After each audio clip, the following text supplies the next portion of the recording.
Hello friends. सामान्य ज्ञान यानी जीके से संबंधित बहुत ही महत्वपूर्ण प्रश्नों को कराने चल रहा हूँ। दोस्तों, ये सभी प्रश्न प्रीवियस ईयर एग्जाम से लिए गए हैं और आने वाले सभी परीक्षाओं के लिए बेहद महत्वपूर्ण होंगे। जैसे परीक्षाएं हो गई UP police constable, UP SI, railway exam, RO exam, BPSC exam और एस्टेट, है ना दोस्तों, आदि इन सभी परीक्षाओं के लिए ये सभी प्रश्न बेहद महत्वपूर्ण होंगे। तो दोस्तों, यूट्यूब के इस प्लेटफॉर्म संकित एग्जाम स्टडी में आपका हार्दिक स्वागत करता हूँ, हार्दिक अभिनंदन करता हूँ। दोस्तों, यदि अभी तक इस चैनल को आपने सब्सक्राइब नहीं किया है ना, तो सबसे पहले जाइए आप सब्सक्राइब कर लीजिए इस चैनल को, साथ ही बेल आइकन प्रेस कर लीजिए ताकि समय से आपको नोटिफिकेशन मिलते रहें सभी वीडियो के, है ना दोस्तों। और देखिए, साथ ही लाइक कर दीजिए, ज़्यादा से ज़्यादा शेयर कर दीजिए ताकि हमारे सभी प्यारे भाई बहन जुड़ सके और उसका लाभ उठा सकें। चलिए दोस्तों, हम लोग आगे प्रश्नों की ओर आगे बढ़ते हैं। हमारा पहला प्रश्न हो जाएगा, महात्मा गांधी ने भारतीय राष्ट्रीय कांग्रेस के किस अधिवेशन की अध्यक्षता की थी? अति महत्वपूर्ण प्रश्न होगा ये। देखेंगे, ये देखिए, ये सभी प्रश्न आए हुए प्रश्न हैं, है ना दोस्तों। देखेंगे, ऑप्शन रखे हैं 1925 कानपुर, 1924 बेलगांव, 1923 दिल्ली या फिर 1922 गया। तो दोस्तों, सही उत्तर हो जाएगा 1924 बेलगांव, है ना दोस्तों। C B is right option. देखिए, महात्मा गांधी जी ने भारतीय राष्ट्रीय कांग्रेस का ये जो अधिवेशन है, सिर्फ इसी अधिवेशन की ही अध्यक्षता की थी। मात्र एक ही अधिवेशन की अध्यक्षता की है, वो है 1924 का बेलगांव, है ना दोस्तों। 1924 में बेलगांव में की थी। आप इसे याद रखेंगे, बहुत ही महत्वपूर्ण प्रश्न है। और देखिए, एक और मैं प्रश्न बताता हूं कि किस किस नेता ने भारतीय राष्ट्रीय कांग्रेस के अधिवेशन की अध्यक्षता ही नहीं की, यानी कि अध्यक्ष ही नहीं चुने गए, कभी अध्यक्ष नहीं चुने गए। देखिए, बाल गंगाधर तिलक, आप इन्हें याद रखिएगा, बहुत ही महत्वपूर्ण ये प्रश्न है। ठीक है दोस्तों, बाल गंगाधर तिलक को भारतीय राष्ट्रीय कांग्रेस का ये अध्यक्ष ही नहीं चुने गए। ठीक है दोस्तों, अगला प्रश्न देखेंगे, किस शहर में स्वतंत्रता सेनानी चंद्रशेखर आजाद ने ब्रिटिश पुलिस द्वारा घिर जाने पर खुद को गोली मार ली थी? देखिए, कितना इंटरेस्टिंग प्रश्न है। देखिए, वर्ष 1931 में, है ना दोस्तों। देखिए, क्या हुआ था, अंग्रेजों से स्वतंत्रता सेनानी, देखिए, चंद्रशेखर आजाद घिर गए थे, गोलीबारी हो रही थी, है ना दोस्तों। और अंग्रेजों की गोली से ना मरे या अंग्रेजों की सजा ना मिले, इसलिए उन्होंने खुद को ही गोली मार ली थी, है ना दोस्तों। वही प्रश्न पूछा गया है, कहाँ पर मारी थी? तो दोस्तों देखिए, ऑप्शन दे रखे हैं जबलपुर, कानपुर, इलाहाबाद, भोपाल। सही उत्तर हो जाएगा दोस्तों इलाहाबाद में, है ना दोस्तों। इलाहाबाद में गोली मार ली थी इन्होंने, एक ही गोली बची थी तो खुद को ही गोली मार ली थी उन्होंने, है ना दोस्तों। और देखिए, इलाहाबाद में एक पार्क है अल्फ्रेड पार्क में, है ना दोस्तों। अल्फ्रेड पार्क में ही इन्होंने गोली मारी थी। आप इसे याद रखेंगे, पार्क का नाम पूछा जाता है दोस्तों, है ना दोस्तों, अल्फ्रेड पार्क। अल्फ्रेड पार्क, आप इसे याद रखेंगे, इंपॉर्टेंट बात होगी, ये महत्वपूर्ण प्रश्न है। आगे देखेंगे, अगला प्रश्न हो जाएगा, किस नदी का समागम अरब सागर में है? ऑप्शन रखे हैं कावेरी, कृष्णा, गोदावरी, नर्मदा। सही उत्तर हो जाएगा दोस्तों नर्मदा नदी, डी इज राइट ऑप्शन। आप इसे जरूर याद रखेंगे, महत्वपूर्ण प्रश्न होगा, है ना दोस्तों। और देखिए, ये नर्मदा के अलावा तापी नदी भी अरब सागर में जाकर गिरती है। और भी नदियां हैं, जैसे लूनी नदी हो गई, है ना दोस्तों, ये भी जाकर के, ये तो गुजरात के कच्छ के रण में ही विलीन हो जाती है ना दोस्तों। आप इसे भी याद रखेंगे। और देखिए, नर्मदा नदी जो है, महत्वपूर्ण बात है, ये देखिए, पूरब से पश्चिम की ओर बहने वाली है। भाई, अरब सागर कहाँ पर स्थित है? भारत के बिल्कुल पश्चिम में, है ना दोस्तों। और पूरब जब ये निकलती तो पश्चिम की ओर बहती है, तो पूरब से पश्चिम की ओर इसकी दिशा कही जाती है। कहाँ से निकलती है? मध्य प्रदेश से। और देखिए, मध्य प्रदेश से और गुजरात राज्य में ये बहती हुई अरब सागर में गिर जाती है। आप इसे याद रखेंगे। आगे देखेंगे, भद्रा वन्य जीव अभ्यारण्य किस राज्य में स्थित है? तो दोस्तों देखिए, ऑप्शन रखे हैं उत्तर प्रदेश, कर्नाटक, मध्य प्रदेश, केरल। भद्रा वन्य जीव अभ्यारण्य दोस्तों कर्नाटक में स्थित है। आप इसे याद रखेंगे, इंपॉर्टेंट प्रश्न है। आगे देखेंगे, भारत के किस राज्य में जनसंख्या का घनत्व सबसे कम है? सिक्किम, अरुणाचल प्रदेश, नागालैंड, मिजोरम। भाई सबसे कम की बात कर रहा है ना, तो दोस्तों अरुणाचल प्रदेश है, बी इज राइट ऑप्शन। और सबसे अधिक जनसंख्या का घनत्व कहाँ है? तो दोस्तों बिहार में है ना दोस्तों। कहाँ पर है? बिहार राज्य में है ना दोस्तों। सबसे ज़्यादा अधिक जनसंख्या घनत्व है, सबसे अधिक है ना दोस्तों। राज्य की बात कर रहा है भारत के, तो इसे भी याद रखेंगे। अगला प्रश्न देखेंगे, डेन्यूब नदी का उद्गम देश में है, किस देश में है? डेन्यूब नदी का उद्गम किस देश में है? तो दोस्तों ऑप्शन रखे हैं, ऑस्ट्रिया, रोमानिया, जर्मनी, हंगरी। सही उत्तर हो जाएगा दोस्तों जर्मनी, है ना दोस्तों। ये महत्वपूर्ण प्रश्न है। और देखिए एक और प्रश्न बताता हूँ, महत्वपूर्ण बात है कि डेन्यूब नदी ये जो है सबसे अधिक देशों से होते हुए बहती है। डेन्यूब नदी है ना दोस्तों, सबसे अधिक देशों से होते हुए बहती है डेन्यूब नदी। आप इसे याद रखेंगे। फिलहाल इस प्रश्न का उत्तर Germany, C is right option. अगला प्रश्न देखेंगे, क्षेत्रफल के आधार पर सबसे बड़ा महाद्वीप कौन सा है? ऑप्शन दे रखे हैं, अफ्रीका महाद्वीप, एशिया महाद्वीप, दक्षिण अमेरिका महाद्वीप, उत्तर अमेरिका महाद्वीप। ऑप्शन सही हो जाएगा दोस्तों एशिया महाद्वीप। ये क्षेत्रफल की दृष्टि से सबसे बड़ा महाद्वीप है। कितने महाद्वीप हैं दोस्तों? 7 महाद्वीप हैं, है ना दोस्तों। और देखिए सबसे छोटा महाद्वीप की बात करें क्षेत्रफल की दृष्टि से, तो दोस्तों हो जाएगा ऑस्ट्रेलिया, है ना दोस्तों। ऑस्ट्रेलिया सबसे छोटा महाद्वीप है क्षेत्रफल की दृष्टि से। आप इसे याद रखेंगे, इंपॉर्टेंट बात है ये सभी। चलिए दोस्तों ये सबसे छोटा महाद्वीप है ना दोस्तों। चलिए दोस्तों आगे बढ़ते हैं। अगला प्रश्न हो जाएगा, चमेरा बांध किस नदी पर बनाया गया है? ऑप्शन देखें, चिनाब, व्यास, रावी या फिर सतलज।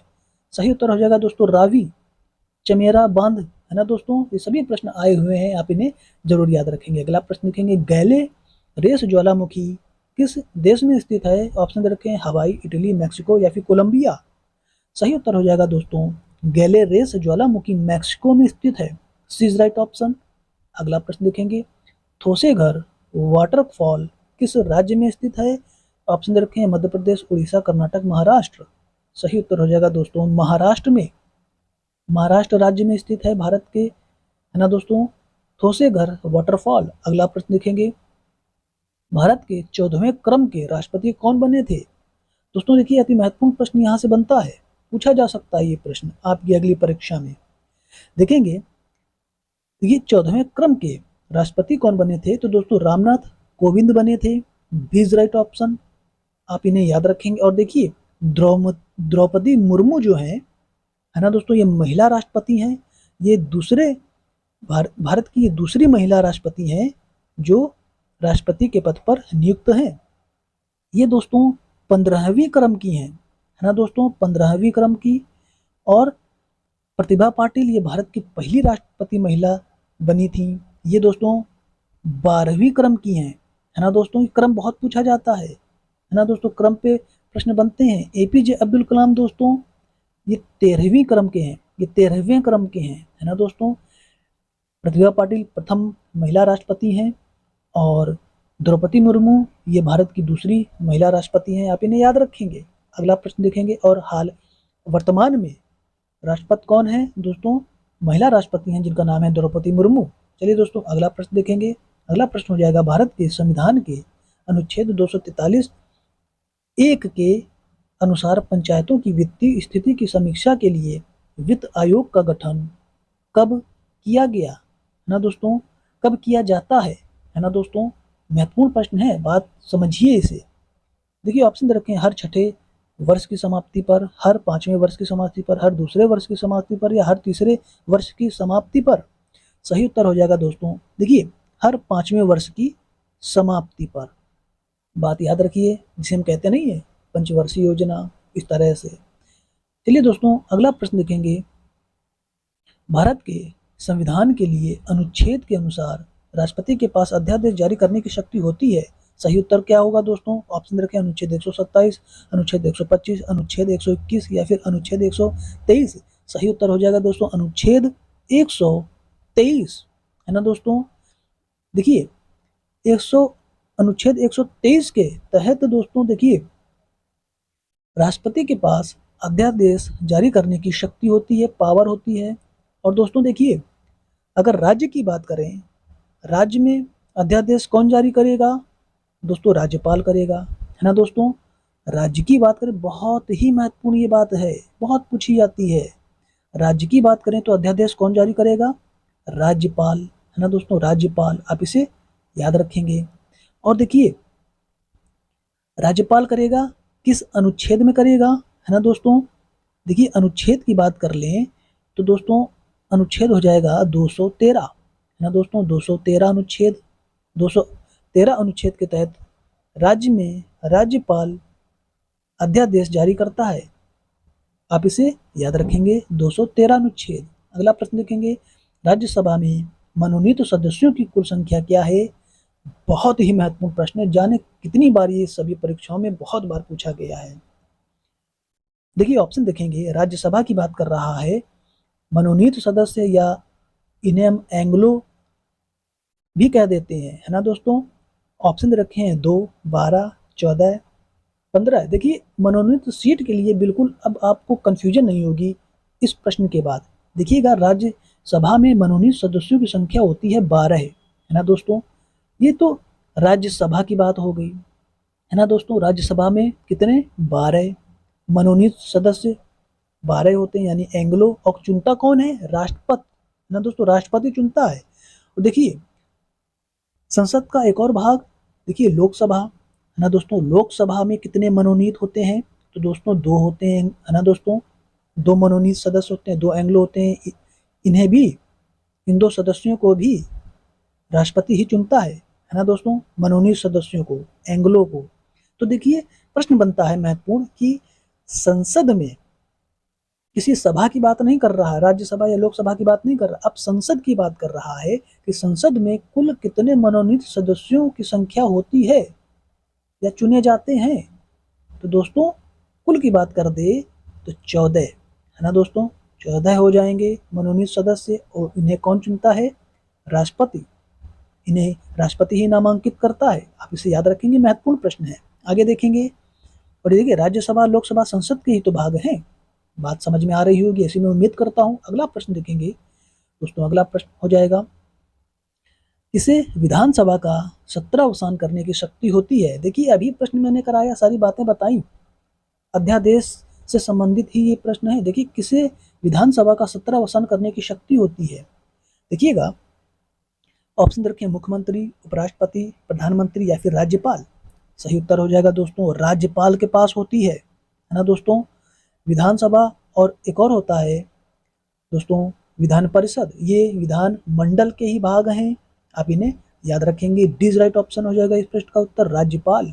चलिए दोस्तों अगला प्रश्न देखते हैं, विश्व बाघ दिवस कब मनाया जाता है? तो दोस्तों 29 जुलाई, 18 जुलाई, 18 जून, 30 मई या फिर 21 अप्रैल। सही उत्तर हो जाएगा दोस्तों 29 जुलाई, 29 जुलाई को विश्व बाघ दिवस मनाया जाता है। इसे याद रखेंगे। अगला प्रश्न देखेंगे, अगला प्रश्न हो जाएगा, भारत का पहला वैश्विक गतिशीलता शिखर सम्मेलन कहाँ आयोजित किया गया था? तो दोस्तों अति महत्वपूर्ण प्रश्न होगा। देखेंगे ऑप्शन दे रखे हैं, मुंबई, लखनऊ, पुणे, नई दिल्ली। तो दोस्तों नई Delhi right option, D is right option, नई दिल्ली हो जाएगा। चलिए दोस्तों अगला प्रश्न देखते हैं, नाबार्ड, है ना दोस्तों, अति महत्वपूर्ण ये प्रश्न हो जाएगा। नाबार्ड का विस्तृत रूप क्या है दोस्तों? नाबार्ड का विस्तृत रूप है, ऑप्शन देखिए मैं सीधे बता रहा हूं कि national bank for agriculture and rural development, यानी ए इज राइट ऑप्शन। आप इसे बिल्कुल याद कर लीजिए, बिल्कुल नोट कर लीजिए, कहीं स्क्रीनशॉट ले लीजिए, बहुत ही महत्वपूर्ण ये प्रश्न बनता है। देखिए दोस्तों नाबार्ड के विषय में बात कर लेते हैं। देखिए इसे हम राष्ट्रीय कृषि और ग्रामीण विकास बैंक भी कहते हैं, है ना दोस्तों। और देखिए एक यहाँ से कैसे प्रश्न बनते हैं। देखिए नाबार्ड की सबसे पहले तो स्थापना दिवस स्थापना पूछता है कि कब स्थापना हुई। तो दोस्तों देखिए 1982 में इसकी स्थापना हुई। और कहाँ पर हुई? मुंबई में, यानी कि मुख्यालय कहाँ पर है? मुंबई में। आप इसे याद रखेंगे, यह एक बैंक है ना दोस्तों, यह एक बैंक है, आप इसे जरूर याद रखेंगे। और देखिए पंचवर्षीय योजना की बात करें कि नाबार्ड जो इसकी स्थापना हुई कब हुई, कभी कभी ऑप्शन पंचवर्षीय योजना के तौर पर दे देता है, तो 6वीं पंचवर्षीय योजना में इसकी स्थापना हुई है। याद रखेंगे छठवीं पंचवर्षीय योजना कब से कब तक, 1980 से 1985, है ना दोस्तों, ये छठवीं पंचवर्षीय योजना थी। आप इसे जरूर याद रखेंगे। और देखिए और प्रश्न बनता है कि किसकी समिति की सिफारिश पर किसकी समिति की सिफारिश पर नाबार्ड की स्थापना की गई। तो दोस्तों शिवारमन समिति की सिफारिश पर, अति महत्वपूर्ण बात है, शिवारमन समिति सिफारिश पर, आप इसे जरूर याद रखेंगे। देखिए एक और मैं बात बता रहा हूं कि नाबार्ड को कृषि शाख का प्रमुख विनियामक कहते हैं, है ना दोस्तों, बहुत ही महत्वपूर्ण बात है, आप इन्हें जरूर याद रखिए। नाबार्ड को कृषि शाख का प्रमुख विनियामक कहते हैं, आप इन्हें इन सभी बातों को जरूर याद रखेंगे, प्रश्न आपको मिलेंगे, मैं बता रहा हूं। चलिए दोस्तों अगला प्रश्न देखेंगे। हमारा अगला प्रश्न हो जाएगा, इनमें से कौन सा विश्व का सबसे बड़ा ट्रैक्टर बाजार है ना दोस्तों, ट्रैक्टर बाजार। ऑप्शन दे रखे हैं भारत, रूस, अमेरिका, ब्राजील। सही उत्तर हो जाएगा दोस्तों भारत, ए इज राइट ऑप्शन। महत्वपूर्ण प्रश्न है ये। अगला देखेंगे, दूध का उत्पादन करने वाला सबसे बड़ा देश कौन सा है, दक्षिण अफ्रीका, ऑस्ट्रेलिया, भारत या जर्मनी। देखिए दूध का उत्पादन करने वाला सबसे बड़ा देश भारत है, सी इज राइट ऑप्शन, है ना दोस्तों। प्रथम है भारत दूध के उत्पादन में। अगला प्रश्न देखेंगे, इनमें से कौन सा एक प्राइमरी स्टोरेज डिवाइस है, प्राइमरी स्टोरेज डिवाइस। ऑप्शन रखे हैं optical disk, magnetic tape, random access memory या फिर हार्ड डिस्क, है ना दोस्तों, या फिर हार्ड डिस्क। देखिए सही उत्तर हो जाएगा दोस्तों रैंडम एक्सेस मेमोरी यानी कि रैम, है ना दोस्तों, यही तो है रैम। आप जरूर याद रखेंगे, हम लोग मोबाइल फ़ोन वगैरह खरीदने जाते हैं या फिर लैपटॉप वगैरह खरीदने जाते हैं तो हम पूछते हैं कि इसकी रैम कितनी है, बात समझ रहे होंगे। यही एक प्राइमरी स्टोरेज डिवाइस के नाम से ही जाना जाता है। हम यही पूछते हैं, क्या पूछते हैं, प्राइमरी स्टोरेज डिवाइस भैया क्या है, रैम क्या है। बात समझ में आ रही होगी, इंपॉर्टेंट बात है ये, आप इन्हें याद रखिएगा। देखिए ये सभी प्रश्न बेहद महत्वपूर्ण हैं, जरूर आप इन्हें फुल वॉच करिए। यदि इन प्रश्नों को आपको पीडीएफ चाहिए ना तो टेलीग्राम चैनल में मैंने पीडीएफ दे रखी है। टेलीग्राम चैनल ज्वाइन करने के लिए डिस्क्रिप्शन बॉक्स में मैंने लिंक दे रखा है, वहाँ से आप टेलीग्राम चैनल ज्वाइन कर सकते हैं, है ना दोस्तों। आप बेहतरीन तैयारी करिए, ऐसे में बेहतरीन कंटेंट लाता रहूँगा। और देखिए और भी मैंने प्रश्न कराए हैं प्लेलिस्ट के रूप में, आप उन्हें जरूर वॉच करिए, देख डालिए सभी प्रश्न, और ज़्यादा से ज़्यादा शेयर करिए अपने मित्र साथियों को, है ना दोस्तों। सब्सक्रिप्शन आप सभी लोग की मदद से ही बढ़ पाएंगे, है ना दोस्तों। ठीक है दोस्तों, वीडियो को समाप्त करते हैं, चैनल को लाइक सब्सक्राइब ज़्यादा से ज़्यादा शेयर कर दीजिए। ऐसे ही अगले बेहतरीन वीडियो के साथ मिलते हैं। जय हिंद, जय भारत, वंदे मातरम।